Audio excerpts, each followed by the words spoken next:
பாண்டியன் ஸ்டோர்ல என்ன நடக்குதுன்னு பார்க்கலாம் வாங்க. வீடியோவை ஸ்கிப் பண்ணாம கடைசி வரைக்கும் பாருங்க. இங்க நம்ம பாண்டியன் பயங்கர குழப்பத்துல இருக்காங்க. எதுக்காக சரவணன் இப்படி நம்ம கிட்ட கத்திட்டு போறான்? என்னவா இருக்கும்? மயிலுக்கும் சரவணனுக்கும் நடுவுல என்ன நடக்குது?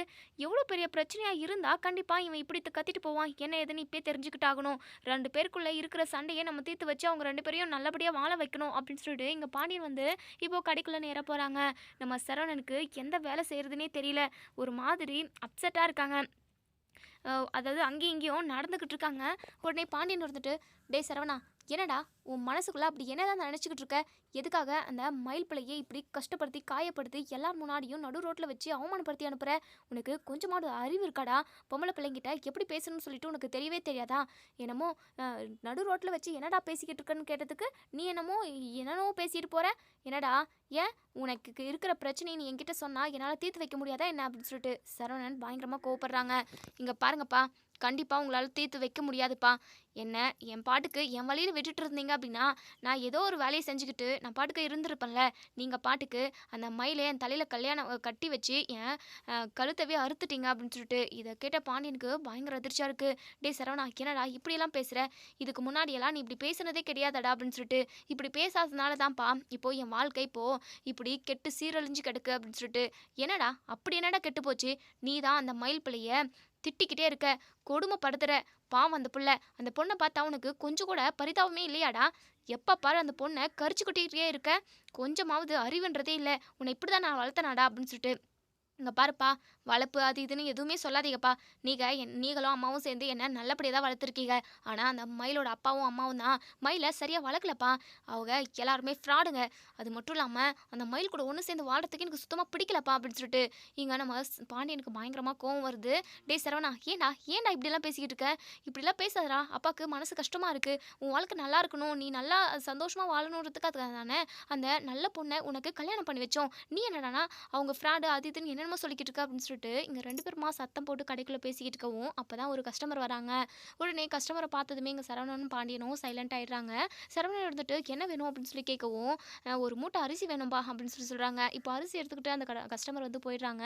இப்போ பாண்டியன் சொல்கிறாங்க, டேய் சரவணா, உனக்கு என்ன பிரச்சனையோ அதை நீ வீட்டுக்கு வந்து இன்னைக்கு சொல்லணும். என்ன பிரச்சனைன்னு நான் தெரிஞ்சுக்கணும். கண்டிப்பாக என்னால் சரி செய்ய முடியும்டா. கடையில் வச்சு வீட்டு பிரச்சனையெல்லாம் பேசிக்கிட்டு இருக்கக்கூடாது.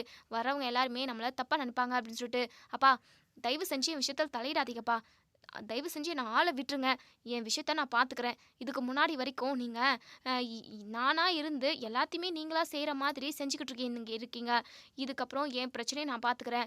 தேவையில்லாமல் என் விஷயத்தில் வந்து நீங்கள் குறுக்கிடாதீங்க அப்படின்னு சொல்லிட்டு இங்கே நம்ம சரவணன் டெலிவரி பண்ணுறதுக்காக வெளியே கிளம்பி போயிடுறாங்க. பாண்டியனுக்கு பயங்கர யோசனை.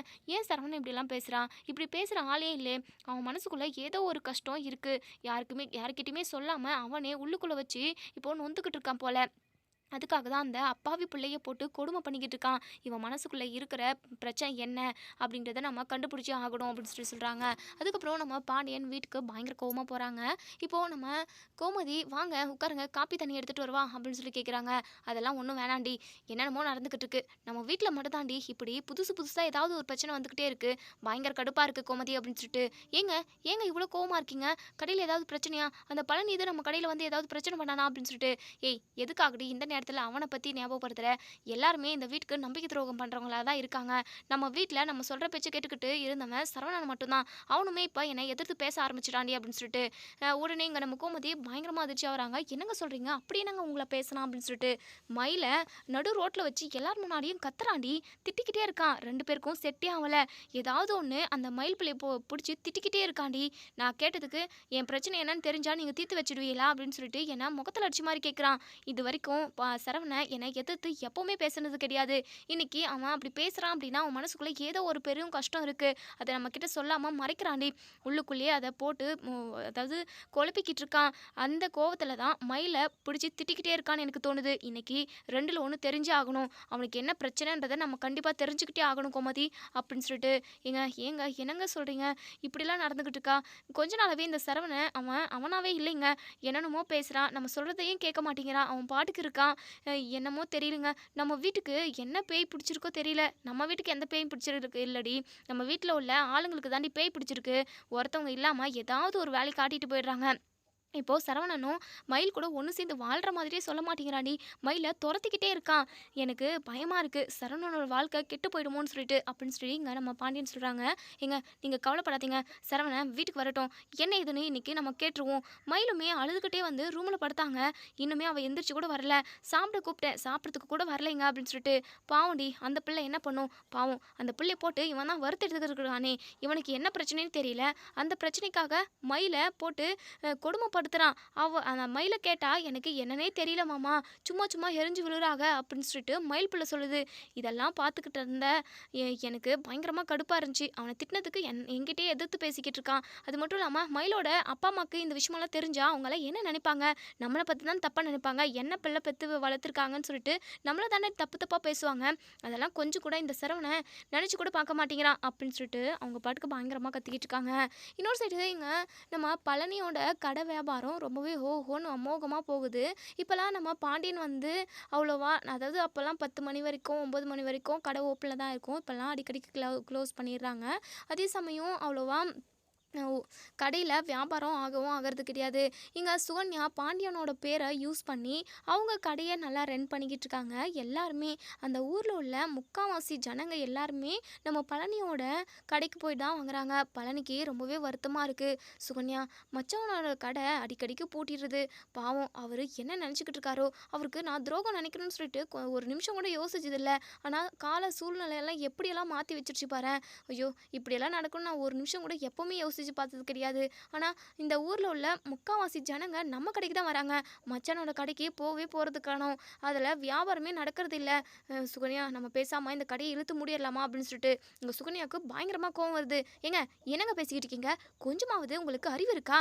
இப்போ தான் நம்ம சொந்த காலில் நிற்கணும் அப்படின்னு சொல்லிட்டு உங்கள் அண்ணனுங்க நமக்கு கடையை வச்சு கொடுத்துருக்காங்க. இப்போது கடையை ஓப்பன் பண்ணி ஒரு வாரம் கூட ஆகலை, கடையை க்ளோஸ் பண்ணணும்னு சொல்லிக்கிட்டு இருக்கீங்க.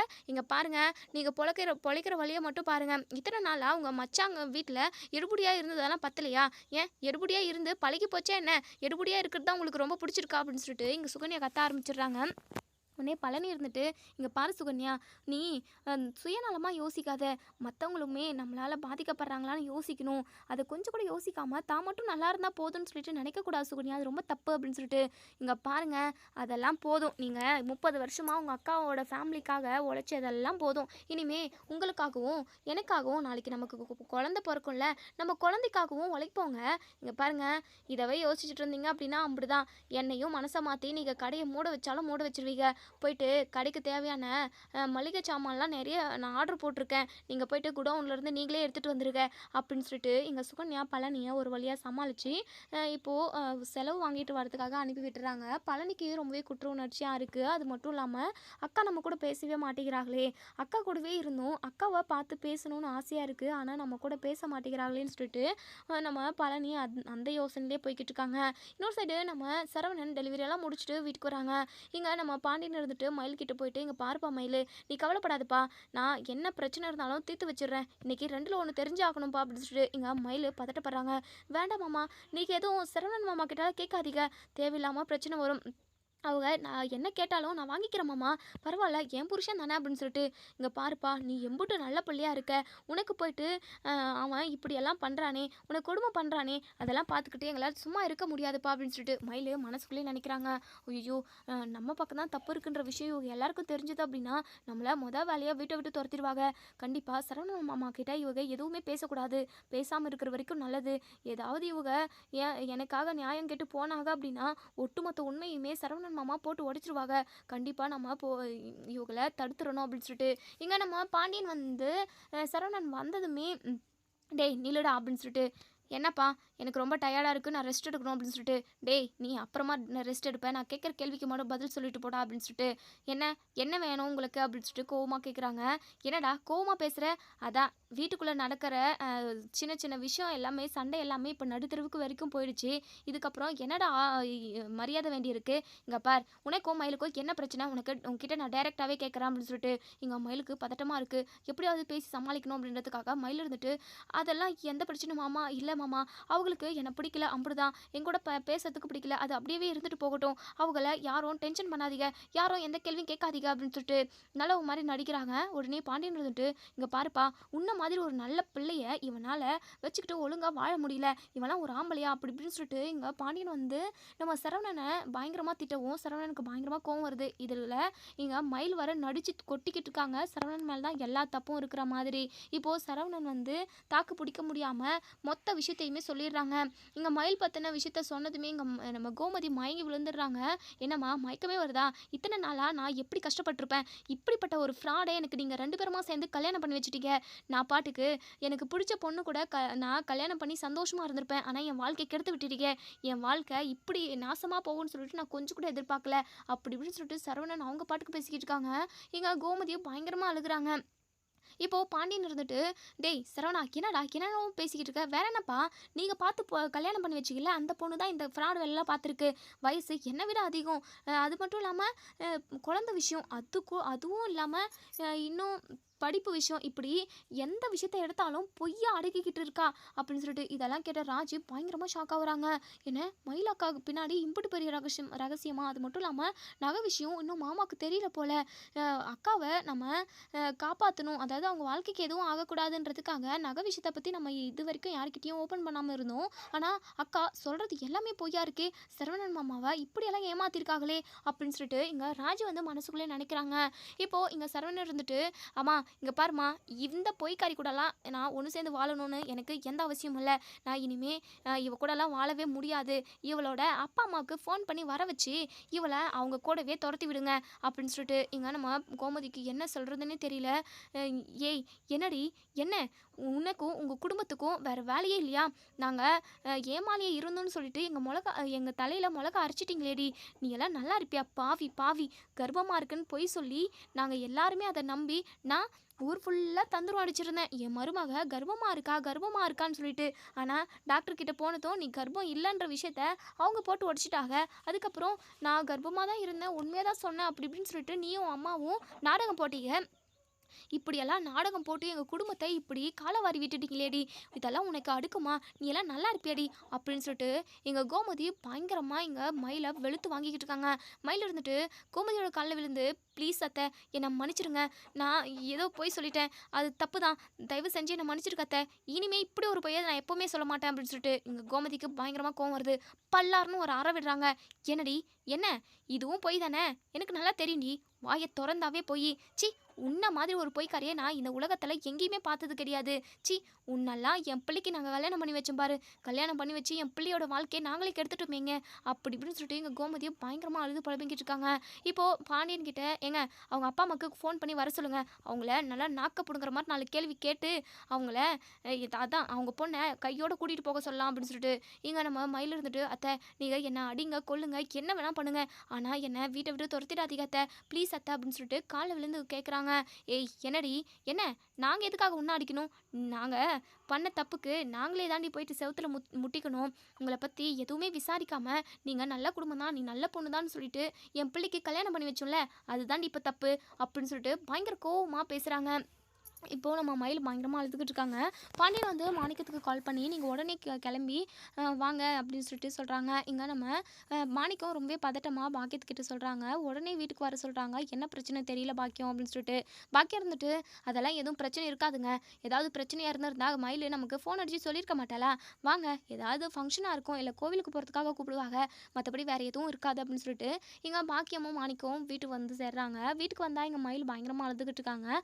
பாக்கியம் இருந்துட்டு, ஏன் மயில் ஏன் அழுகிற, எதுக்காக அழுகிற அப்படின்னு சொல்லிட்டு இங்கே நம்ம கோமதி இருந்துட்டு, என்ன பொண்ணை பெற்று வளர்த்து வச்சுருக்கீங்க, பின்ன பொண்ணு உங்களை மாதிரி தானே இருக்கும், நீங்கள் பொய்யா அவுத்து விட்டீங்க அப்படின்னா பொண்ணும் அதை தானே பேசும், கல்யாணத்துக்கு முன்னாடி சொன்ன பொய் கல்யாணத்துக்கு அப்புறமாவது சரவணன் கிட்ட படிப்பு விஷயம் வயசு விஷயம்னு சொல்லிட்டு சொல்லியிருக்கலாம்ல, எதுவுமே சொல்லாமல் இத்தனை வருஷமாக குடும்பமாக சேர்ந்து எங்கள் குடும்பத்தை ஏமாத்திரியல அப்படின்னு சொல்லிட்டு கோமதி பயங்கரமாக அடி வெளுத்து வாங்குறாங்க. இங்கே பாக்கியத்துக்கு அப்படியே விடவிடாங்குது. ஓ, என்ன சம்மதிமா என்னென்னமோ பேசுகிறீங்க, அது ஏதோ கல்யாணத்தப்போ அப்படி அப்படி சொல்லிட்டோம். அதெல்லாம் விட்டு தள்ளுங்களேன். கல்யாணம் ஆகி கூட ரொம்ப நாள் ஆயிடுச்சு. இப்போ அதனால என்ன இப்போ? அதெல்லாம் ஒரு பொய்யா அப்படின்னு சொல்லிட்டு, ஓ! உங்களுக்கு அதெல்லாம் ஒரு பொய்யே இல்லல்ல? இங்க பாருங்கம்மா, இப்படியெல்லாம் எங்களால கீழ்த்தரமா, கேவலமாலாம் வாழ முடியாது. உங்கள மாதிரி பொய் சொல்லிக்கிட்டு மத்தவங்கள ஏமாத்திட்டெல்லாம் நாங்க வாழ்ற குடும்பம் கிடையவே கிடையாது. உங்களுக்கு வேணா பழகியிருக்கலாம். ஒழுங்கா உங்க பொண்ண கூட்டிக்கிட்டு உங்க வீட்டுக்கு போங்க. என் பையனுக்கும் உங்க பொண்ணுக்கும் எந்த சம்மந்தமும் இல்ல அப்படின்னு சொல்லிட்டு இங்க கோமதி வந்து கோவமா பேசவும், இங்க பாக்கியத்துக்கு பயங்கர பதட்டமா இருக்கு. எங்க மயில தன்னோட வீட்டுக்கு அனுப்பி வச்சுருவாங்களோ அப்படின்னு சொல்லிட்டு பயந்துக்கிட்டு இங்க நம்ம பாக்கியம் இருந்துட்டு, இங்க பாருங்க சம்மந்தியம்மா, என்ன என்ன ஓவரா தான் பேசிக்கிட்டு இருக்கீங்க? என் பொண்ணோட வாழ்க்கைய கெடுக்கணும்னு நெனைக்கிறீங்களா?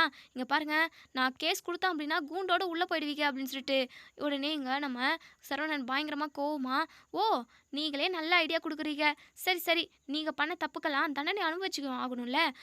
உப்பு தின்னவன் தண்ணீய குடிச்சே ஆகணும். அதே மாதிரி தப்பு பண்ணவங்க தண்டனை அனுபவிச்சு தான் ஆகணும். நீங்க இப்படி பொய் சொல்லி ஃப்ராட் பண்ணி நீங்க என் குடும்பத்த ஏமாத்துனீங்கல்ல, அதுக்காக உங்கள நான் ஜெயில்ல தள்ளுறேன். இப்பவே போலீஸ்க்கு கால் பண்றேன் அப்படின்னு சொல்லிட்டு, இப்போ போலீஸ்க்கு கால் பண்ணி நம்ம சரவணன் வந்து நடந்த எல்லாத்தையுமே சொல்லி, இப்படி நாங்க ஏமாந்துட்டோம். நான் ரொம்ப மன உளைச்சல்ல இருக்கேன். என் வாழ்க்கையவே கெடுத்துட்டாங்க. இவங்க இனிமே இங்க இருக்கவே கூடாது. இவங்க மேல கம்ப்ளைண்ட் பண்றோம். தயவு செஞ்சு இவங்கள வந்து கூட்டிட்டு போயிடுங்க. ஜெயில்ல போடுங்க அப்படின்னு சொல்லிட்டு இங்க நம்ம சரவணன் வந்து போலீஸ்க்கு கால் பண்ணி சொல்றாங்க. உடனே போலீஸுமே கிளம்பி வராங்க. இப்போ இங்க பாக்கியா இருந்துட்டு, இவங்கள மாரி ஒரு குடும்பத்த நான் எங்கேயுமே பார்த்ததில்ல. என் பொண்ணோட வாழ்க்கைய குடும்பமா சேர்ந்து திட்டம் போட்டு இப்படி அழிச்சிட்டீங்களே! இப்போ குடும்பத்தோட சேர்ந்து எங்கள ஜெயிலுக்கு அனுப்புறீங்களா? உங்களலாம் சும்மாவே விட மாட்டேன். அப்படி இப்படின்னு சொல்லிட்டு, உடனே ராஜு இருந்துட்டு, "இங்க பாருங்கம்மா, போதும் நிறுத்துங்க. என்ன ஓவரா தான் பேசிக்கிட்டு இருக்கீங்க. இதுக்கு முன்னாடியே உங்க ஃப்ராடு வேலை எனக்கு என்னன்னு தெரிஞ்சிருச்சு. நான் கூட நீங்க ரொம்ப நல்லவங்களா இருப்பீங்க அப்படின்னு சொல்லி நெனச்சேன். நகை விஷயத்துலயும் நீங்க ஏமாத்திருக்கீங்களா?" அப்படின்னு சொல்லிட்டு, உடனே நம்ம பாண்டியன் இருந்துட்டு, "என்னப்பா ராஜி நீ புது கதையா சொல்ற?" அப்படின்னு சொல்லிட்டு, மாமா இது புது கதை இல்ல மாமா. ரொம்ப ரொம்ப பழைய கதை மாமா. இந்த அம் படிப்பு விஷயம், அதுக்கப்புறம் வயசு விஷயம், குழந்தை விஷயம்னு சொல்லிட்டு இதெல்லாம் தெரிய வரதுக்கு முன்னாடியே எனக்கு நகை விஷயம் தெரியும் மாமா அப்படின்னு சொல்லிட்டு கோமதி இருந்துட்டு, "டேய் ராஜி என்னடி புதுசு புதுசா எல்லாரும் ஒவ்வொன்னு சொல்லிக்கிட்டே இருக்கீங்க. அப்போ சொன்னது எல்லாமே இவங்க பொய்யா? நகை விஷயத்துல என்னடி பொய் சொல்லி வச்சிருக்காங்க?" அப்படின்னு சொல்லி கேட்கவும், "அத்தை 80 பவுனு சவரம் அவங்க நகை மயிலக்காக்கு போட்டாங்கல்ல, அதில 8 பவுன் மட்டும் தான் தங்கம் அத்தை. மத்தது எல்லாமே கவரிங் அப்படின்னு சொல்லிட்டு, இத கேட்ட நம்ம சரவணன், கோமதி, அதுக்கப்புறம் நம்ம பாண்டியன் எல்லாருமே பயங்கரமா ஷாக் ஆகுறாங்க. "என்னடி சொல்ற?" அப்படின்னு சொல்லிட்டு. இப்படி பிரச்சனை நடந்துகிட்டு இருக்கு. இன்னொரு சைடு நம்ம செந்தில் கிட்ட மீனா சொல்றாங்க, "ஏங்க அத்தைய பார்க்கணும் போல இருக்குங்க. நம்ம அத்தைக்கிட்ட போலாம் வாங்க" அப்படின்னு சொல்லிட்டு இங்க நம்ம மீனாவும் செந்திலும் வராங்க. நடக்கிற பிரச்சனை எல்லாத்தையுமே தெரிஞ்சுக்கிறாங்க. இப்போ மீனா பயங்கரமா அதிர்ச்சி ஆகுறாங்க. "என்ன அத்தை சொல்றீங்க? மயில் அக்கா பின்னாடி இம்புட்டு பெரிய ரகசியமா?" அப்படின்னு சொல்லிட்டு பயங்கர அதிர்ச்சி ஆகுறாங்க. "என்ன பண்றது மீனா? எல்லாம் நம்ம தலையெழுத்து. நம்ம குடும்பத்துல மட்டும் புதுசு புதுசா பிரச்சனை வந்துக்கிட்டே இருக்கு மீனா" அப்படின்னு சொல்லிட்டு பயங்கரமா அழுகுறாங்க. "அத்தை நீங்க கவலைப்படாதீங்க அத்தை. பாவம் சரவணன் மாமா தான் இதில ரொம்பவே பாதிக்கப்பட்டவரு. மயிலுக்கிட்ட இங்க நம்ம அ மீனா வந்து பயங்கரமா கோவப்படுறாங்க. "ஏன்க்கா உங்களுக்கு கொஞ்சம் கூட மனசாட்சியே இல்லையா? இப்படி உங்களுக்கு உண்மையா இருந்தவங்கள எல்லாரையுமே ஏமாத்திருக்கீங்களே! அத்தை கூட எடுத்துக்கோங்க. நமக்கு என்ன அவங்க மாமியார் மாதிரியா இருந்தாக? பெத்த அம்மா கூட நம்மள அந்த அளவுக்கு கவனிக்க மாட்டாக. இப்படி நம்மள எம்புட்டு நல்லா பார்த்துக்கிடாக. அதெல்லாம் கொஞ்சம் கூட மனசுல வச்சு மனசுல இருந்திருந்தா நீங்க இப்படி பண்ணிருவீங்களா? நீங்க கல்யாணம் ஆனதுக்கு அப்புறமாவது இந்த உண்மைய எல்லார்கிட்டயும் சொல்லியிருக்கணும்ல. எல்லார்கிட்டயும் விடுங்க. ஏன் சரவணன் மாமா கிட்ட சொல்லியிருந்தா கூட அவருக்கு ஏதோ அவர சமாளிச்சிருந்துக்கலாம்ல நீங்க. இப்போ பாருங்க, இப்போ எங்க வந்து நிக்குதுன்னு சொல்லிட்டு, அப்படின்னு சொல்லிட்டு இங்க போலீஸ் வந்து வந்துடுறாங்க. இங்க நம்ம சரவணன் இருந்துட்டு இவங்கள அரெஸ்ட் பண்ணுங்க. இவங்க செம்ம ஃப்ராடுங்க அப்படின்னு சொல்லிட்டு, இப்போ இங்க போலீஸுமே அரெஸ்ட் பண்ணுறதுக்காக வந்துடுறாங்க. உடனே மயில் வந்து கெஞ்சுறாங்க, "ப்ளீஸ் மாமா, தயவு செஞ்சு என்னை மன்னிச்சிருங்க. போலீஸ் எல்லாம் வேண்டாம் மாமா, ப்ளீஸ் மாமா" அப்படின்னு சொல்லிட்டு அழுகுறாங்க. "நீ பண்ண வேலைக்கு இதுதாண்டி கரெக்டாக இருக்கும். தப்பு பண்ணல, தண்டனை அனுபவை" அப்படின்னு சொல்லிட்டு இப்போது இங்கே மயிலையும் மயிலோட அப்பா அம்மா 3 பேரையுமே அரெஸ்ட் பண்ணி இங்கே ஜெயிலில் போட்டுடுறாங்க. இப்போது கோமதி பயங்கரமாக அழுதுகிட்டு உட்காண்ட்ருக்காங்க வீட்டில். இப்போது மீனா இருந்துட்டு, "அத்தை அழுகாதீங்க அத்தை. நம்ம வீட்டில் ஏதாவது ஒரு பிரச்சனை வந்துக்கிட்டே இருக்குது. நீங்களும் அழுதுகிட்டே இருக்கீங்க. வீட்டில் உள்ள மொத்த வேலையும் பார்த்துக்கிறீங்க, எல்லாரையும் பார்த்துக்கிறீங்க. இப்போது ஏதாவது பிரச்சனை வந்தாலும் அழுதுகிட்டே இருக்கீங்க. இது உடம்புக்கு நல்லது இல்லை அத்தை. இது விஷயமா நம்ம பேசி ஒரு நல்ல முடிவு பண்ணலாம். மாமா வாழ்க்கையுமே நம்ம இப்படி விட்டுட முடியாதுல்ல. ஏதாச்சும் நம்ம பேசி மாமா வாழ்க்கையும் சரி செய்ய பார்க்கணும்ல அத்தை" அப்படின்னு சொல்லிட்டு பாண்டியனுமே, "மீனா இந்த விஷயத்தால எனக்குமே என்ன முடிவு எடுக்கிறதுனே தெரியலப்பா. மனசுக்கு ரொம்ப வருத்தமாக இருக்குப்பா" அப்படின்னு சொல்லிட்டு, "மாமா கவலைப்படாதீங்க மாமா" அப்படின்னு சொல்லிட்டு இப்போது சரவணன் இருந்துட்டு, "இங்கே பாருப்பா மீனா, என் வாழ்க்கை விஷயமா நீங்கள் எதுவுமே பண்ணாதீங்க. தயவு செஞ்சு என்னை இப்படியே விட்டுருங்க. நான் பாட்டுக்கு என் வேலையை பார்த்துக்கிட்டு நிம்மதியாக இருந்துட்டு போகிறேன். அவள் கூட திரும்பவும் ஒன்று சேர்த்து வைக்கிறேன் அப்படி இப்படின்னு சொல்லிட்டு தயவு செஞ்சு பண்ணவே பண்ணாதீங்க. ஏன்னா அவள் கூட ஒன்று சேர்ந்து வாழ்கிற ஐடியா எனக்கு இல்லவே இல்லை அப்படின்னு சொல்லிட்டு சரவணன் அங்கேருந்து கிளம்பிடுறாங்க. கோமதி பயங்கரமாக அழுகுறாங்க. அதுக்கப்புறம் இங்க நடக்கிற பிரச்சனை எல்லாமே இங்க நம்ம அப்பத்தாவுக்கு தெரிய வருது. அப்பத்தா ரொம்பவே ஃபீல் பண்ணிக்கிட்டு உட்காந்துருக்காங்க. இப்போ சுகன்யா இருந்துட்டு, "ஏன் அத்தை என்னாச்சு? ஏன் நீங்க ஒரு மாதிரி இருக்கீங்க?" அப்படின்னு சொல்லிட்டு, "கோமதி வீட்ல பெரிய பிரச்சனை சுகன்யா" அப்படின்னு சொல்லிட்டு. சுகன்யா இங்க பாண்டியன் வீட்ல ஏதாவது கெட்டது நடந்தாவே பயங்கரமா சந்தோஷப்படுவாங்க. சுகன்யா நல்லவங்கன்னு சொல்லிட்டு எங்க அப்பத்தாவுமே அந்த விஷயத்த எல்லார்கிட்டயுமே சொல்றாங்க. இப்படி இந்த மயிலு ஃப்ராட் பண்ணியிருக்கா. அவங்க குடும்பமா சேர்ந்து கோமதியோட குடும்பத்த ஏமாத்தியிருக்காங்க. சரவணனுமே மயில் கூட ஒன்று சேர்ந்து வாழ முடியாது அப்படின்னு சொல்லிட்டு அவளை போலீஸில் பிடிச்சி கொடுத்துட்டாங்களாம் அப்படின்னு சொல்லிட்டு. இதை கேட்ட நம்ம சுகன்யா பயங்கரமாக ஷாக் ஆகுறாங்க. என்னத்த சொல்கிறீங்க? இந்த மயில் அவ்வளோ பெரிய ஃப்ராடா? பாவம் சரவணன். அப்போது ஏதாவது என்ன நிலமையில இருக்கானோ, வாழ்க்கையே இப்போ பறி கொடுத்துட்டு போய் இருக்கான். நான் கூட கல்யாணம் பண்ணிக்கிட்டு இல்லை, அப்போது என் புருஷன் என்னை எப்படியெல்லாம் அடித்து கொடுமைப்படுத்துவான் தெரியுமா? எனக்கு அவனை பிடிக்கவே பிடிக்காது. நான் எம்புட்டோ கஷ்டத்தை அனுபவித்தேன். இப்போது எப்படியோ ஒரு வழியா அவங்ககிட்டருந்து டிவோர்ஸ் வாங்கிட்டு உங்கள் பிள்ளை மாதிரி ஒரு நல்ல பையனை கல்யாணம் பண்ணிக்கிட்டு இப்போ நான் சந்தோஷமாக இருக்கேன். இப்போது சரவணனோட வாழ்க்கையுமே இப்படி ஆகிப்போச்சே. இந்த மயில் ஏன்னா இப்படி நடித்து அந்த குடும்பத்தவே ஏமாத்திருப்பா? பாவம் கோமதி அத்தாச்சுமே ரொம்ப கவலைப்படுவாங்கல்ல அப்படின்னு சொல்லிட்டு இங்கே சுகன்யா வந்து நல்லவங்க மாதிரி நடிக்கிறாங்க. இப்போது அப்பத்தான் இருந்துட்டு என்ன பண்ணுறது, எல்லாம் அந்த கடவுள் என்ன நினைக்கிறாரோ அதுதானே நடக்கும் அப்படின்னு சொல்லிட்டு ரூம்குள்ளே போயிடுறாங்க. இப்போது சுகன்யா பயங்கர ஹாப்பி, ரொம்ப சந்தோஷமாக இருக்காங்க. இது மாதிரி தான் அந்த குடும்பத்துக்கு ஏதாவது ஒரு கெட்டது நடந்துக்கிட்டே இருக்கணும். என் புருஷனை மட்டும் அடிமை வேலையும் ஒரு எடுபடியாகவும் வச்சுக்கிட்டு 30 வருஷமாக அவரை எப்படியெல்லாம் பண்ணாங்க. கடைசியில் நம்பிக்கை துரோகின்ற பட்டத்தை கொடுத்து வெளியே அனுப்பிட்டாங்கல்ல.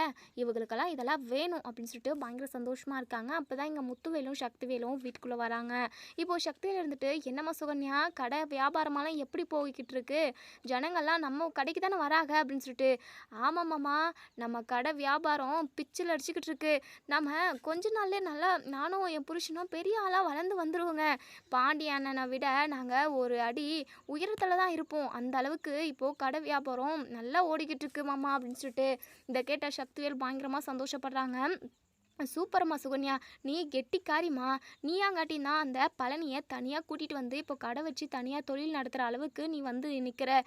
அதே இந்த பாண்டியன் யாரையாவது இந்த பழனிக்கு கல்யாணம் பண்ணி வச்சுருந்தா கடைசி வரைக்கும் அந்த வீட்டில் எடுபடியாகவே இருந்திருப்பான்" அப்படின்னு சொல்லிட்டு. "கரெக்டாக சொன்னீங்க மாமா" அப்படின்னு சொல்லிட்டு. "மாமா, இன்னொரு சந்தோஷமான விஷயத்தையும் உங்ககிட்ட சொல்ல போகிறேன். அதை கேட்டிங்க அப்படின்னா பயங்கரமாக சந்தோஷப்படுவீங்க. இந்த சரவணன் இருக்கான்ல, சரவணனுக்கு கல்யாணம் பண்ணி வச்சாங்களே மயில், தங்க மயில், ஆமாம் சொல்லுமா அப்படின்னு சொல்லிட்டு. அந்த தங்கமயில் சரியான ஃப்ராடுக்காரி. அவன் மட்டும் இல்லை, அவங்க குடும்பமாக சேர்ந்து பாண்டியன குடும்பத்தவே ஏமாத்திருக்காங்க. மயில் எம்ஏ படிச்சிருக்காங்கன்னு சொல்லிட்டு ஊர் ஃபுல்லாக பெருமையாக பேசிக்கிட்டு இருந்தாங்கல்ல, அதெல்லாம் பொய். மயில் 12ஆம் கிளாஸ் தான் முடிச்சிருக்கா. அது மட்டும் இல்லாமல் சரவணனை விட 2 வயசு மயிலுக்கு அதிகம். அது மட்டும் இல்லாமல் ப்ரெக்னெண்ட்டாக இருக்கிறேன்னு சொல்லி பொய் சொல்லி குடும்பத்தவே ஏமாத்தினா அப்படின்னு சொல்லிட்டு சொல்கிறாங்க. அதே சமயம் நகை 80 பவுன் போட்டாங்கல்ல, அதுலேயுமே 8 பவுன் தான் தங்கம், மற்றதெல்லாம் கவரிங்கு. இப்போ தான் எல்லா உண்மையுமே வெளியே வந்திருக்கு. மயில் பற்றின எல்லா விஷயமும் தெரிஞ்சுக்கிட்ட சரவணன் பயங்கர கோவமா போலீஸில் கம்ப்ளைண்ட் பண்ணி குடும்பத்தவே ஜெயிலுக்கு அனுப்பிட்டான். இதெல்லாம் இப்போ தான் எனக்கு தெரிய வந்தது அப்படின்னு சொல்லிட்டு. இதை கேட்ட சக்திவேல் பயங்கரமாக சந்தோஷப்படுறாங்க. "சுகன்யா, ரொம்ப சந்தோஷமான விஷயத்த சொல்லியிருக்க. இந்த பாண்டியனுக்கெல்லாம் வேணும் இந்த பரதேசி பையன் என் தங்கச்சியை ஏமாற்றி கல்யாணம் பண்ணிட்டு போனான்ல, அதனால தான் இப்போது அவன் பிள்ளைக்கு இப்படி ஒரு ஏமாத்துக்கார குடும்பம் கிடைச்சிருக்கு. எல்லாம் தப்பு பண்ணால் பின்னாடி கண்டிப்பாக அவங்களுமே அதுக்கான தண்டனை அனுபவிப்பாங்க. அதுக்கு தான் இந்த பரதேசி பையன் அனுபவிச்சுக்கிட்டு இருக்கான். அனுபவிக்கிட்டோம் அப்படின்னு சொல்லிட்டு இங்கே சக்திவேல் பயங்கரமாக சந்தோஷப்படுறாங்க. இப்போது, "சரிம்மா, எனக்கு மில்லில் ஒரு வேலை இருக்குது, சாப்பிட்டு போயிடலாமேன்னு சொல்லிட்டு வந்தேன்" அப்படின்னு சொல்கிறாங்க. "சரிங்க மாமா, நான் உங்களுக்கு சாப்பாடு பரிமாறுறேன் வாங்க" அப்படின்னு சொல்லிட்டு சக்திவேலுக்கும் முத்துவேலுக்கும் இங்கே சுகன்யா வந்து சாப்பாடு பரிமாறுறாங்க. இப்போது சக்திவேலுமே சாப்பிட்டு முடிச்சுட்டு, "அண்ணே நீங்கள் தூங்கி ரெஸ்ட் எடுங்கண்ணே, நான் மில்லுக்கு போயிட்டு வந்துடுறேன்" அப்படின்னு சொல்லிட்டு சக்திவேல் மட்டும் இப்போது வெளியே கிளம்பி போகிறாங்க. போகிற வழியில் இங்கே நம்ம சரவணனை பார்க்குறாங்க. சரவணனை பார்த்ததுமே இங்கே சக்திவேல் பயங்கரமாக கேலியும் கிண்டலுமா சிரிக்கிறாங்க. நம்ம சரவணனுக்கு பயங்கரமாக கோவம் வருது. "எதுக்காக என்னை பார்த்து சம்மந்தமே இல்லாமல் சிரிக்கிறீங்க?" அப்படின்னு சொல்லிட்டு கோவமாக கேட்கவும், "வேற என்ன பண்ண சொல்கிற? இப்படி ஒரு முட்டாளை பார்த்தா சிரிக்க தான் தோணும். ஒரு குடும்பத்துக்கிட்டே நீ ஏமாந்து வந்திருக்கே, உன் வாழ்க்கையவே சீரழிச்சிட்டு இருக்காங்களே, இப்படி 2 வருஷமா அந்த பொண்ணோட விவரம் என்னன்னே தெரியாமல் ஒரு ஃப்ராடு கூட குடும்பம் நடத்திக்கிட்டு இருந்திருக்க. என்ன பண்ணுறது? எல்லாம் நீங்கள் மற்றவங்களுக்கு நல்லது செஞ்சால் தானே உங்களுக்கு நல்லது வரும். நீங்கள் மற்றவங்கள ஏமாத்துனீங்க அப்படின்னா உங்களுக்கும் அப்படிப்பட்ட ஏமாறுற ஒரு சுச்சுவேஷன் அமைய தானே செய்யும்" அப்படின்னு சொல்லிட்டு சக்திவேல் வந்து இங்கே சரவணனை பயங்கரமாக கேலி செய்கிறாங்க. ரொம்பவே அவமானப்படுத்தி பேசுகிறாங்க. சரவணனுக்கு பயங்கரமாக கோவம் வருது. இங்கே பாருங்கள், எங்கள் குடும்பத்தை பற்றியெல்லாம் எதுவும் பேசாதீங்க. எங்கள் குடும்பத்தில் என்ன நடந்தாலும் கரெக்டாக உங்களுக்கு தெரியுது. அப்போது நான் எங்கள் குடும்பத்தில் என்ன நடக்குதுன்னு சொல்லிட்டு கேட்கறதுக்காக ஒரு ஆள் வச்சுருக்கீங்களா என்ன? வேறு பொழப்பே இல்லையா உங்களுக்கு? உங்கள் வீட்டில் ஏதாவது நடந்தால் நாங்கள் அப்படி தான் வந்து இப்படி அப்படின்னு சொல்லி கேட்குறோமா? உங்கள் வீட்டில் எதுவுமே பிரச்சனையும் நடக்கிறதில்ல, நீங்கள் மட்டும் சந்தோஷமாக இருக்கீங்களா என்ன? அப்படி இப்படின்னு சொல்லிட்டு பயங்கரமாக இங்கே சரவணனுமே திட்டுறாங்க. உடனே இங்கே சக்தியில் இருந்துட்டு, "சும்மா வெட்டி வீராப்பெல்லாம் பேசிக்கிட்டு இருக்காதடா, அதான் அவமானம் ஆகிப்போச்சு, உன் வாழ்க்கையுமே போச்சு. இதுக்கப்புறம் நீ சும்மா வெட்டி வீராப்பு பேசி என்ன பிரயோஜனம்? சரி சரி, எப்படியோ உங்கள் குடும்பத்தில் இப்படி ஒரு விஷயம் நடந்ததை நினச்சி நான் ரொம்ப சந்தோஷப்படுறேன். என் தங்கச்சி கோமதி, என் தங்கச்சின்னு சொல்கிறதுக்கே எனக்கு அருவருப்பாக இருக்குது. ஓடுகாலி, அவள் எங்கள் குடும்பத்தை ஏமாற்றிட்டு ஓடி போனால, அந்த பாண்டியன் என் தங்கச்சி ஏமாற்றிட்டு அந்த ஓடுகாலி ஏமாற்றிட்டு கூட்டிகிட்டு போனால, இப்போது அந்த பாண்டியன் பரதேசிக்கு கரெக்டான தண்டனையை தான் அந்த கடவுள் கொடுத்துருக்காரு" அப்படின்னு சொல்லிட்டு சரவணுக்கு பயங்கரமாக கோவம் வருது. "என் அப்பாவை பரதேசி அது இதுன்னு சொன்னீங்க, அப்படிதான் வாயெல்லாம் உடச்சி போடுவான்" அப்படின்னு சொல்லிட்டு, "டேய் சும்மா பேசிக்கிட்டு இருக்காதடா, போடா, இனிமே நீ தனிமரமாக தான் இருக்கணும். பொண்டாட்டின்றவ இனிமேல் உனக்கு இருக்கவே மாட்டான். அப்படியே நீ வாழணும்னு நினச்சாலுமே ஒரு ஃப்ராடு கூட தான் நீ சகிச்சுக்கிட்டு தான் வாழ்ந்தாகணும். சரி சரி, எப்படியோ ஒன்று வாழ்ந்து தொலை, எனக்கு என்ன, சரி எனக்கு வேலை இருக்குது, நான் கிளம்புறேன் சி" அப்படின்னு சொல்லிட்டு இங்கே சக்திவேல் வந்து கிளம்பிடுறாங்க. சரவணனுக்கு ரொம்பவே அவமானமாக இருக்குது. இப்படியா நம்ம வாழ்க்கை இருக்கணும்? ஏன் அந்த கடவுள் நம்ம வாழ்க்கையை மட்டும் இப்படி அதாவது கோணலும் மாணலுமாக நமக்கு அமைச்சு வச்சிருக்காரு அப்படின்னு சொல்லிட்டு சரவணன் ரொம்பவே ஃபீல் பண்ணுறாங்க. இதோட இந்த ரிவ்யூ முடியுது. இதுக்கப்புறம் என்ன நடக்குன்னு சொல்லி வெயிட் பண்ணி பார்ப்போம். ஃப்ரெண்ட்ஸ், வீடியோ பிடிச்சிருந்தா லைக் பண்ணி கமெண்ட் பண்ணி தருவீங்க. இப்போது மயிலும் நம்ம சரவணனும் திரும்பவும் ஒன்று சேர்றதுக்கு வாய்ப்பு இருக்கா அப்படிங்கிறத நம்ம வரப்போகிற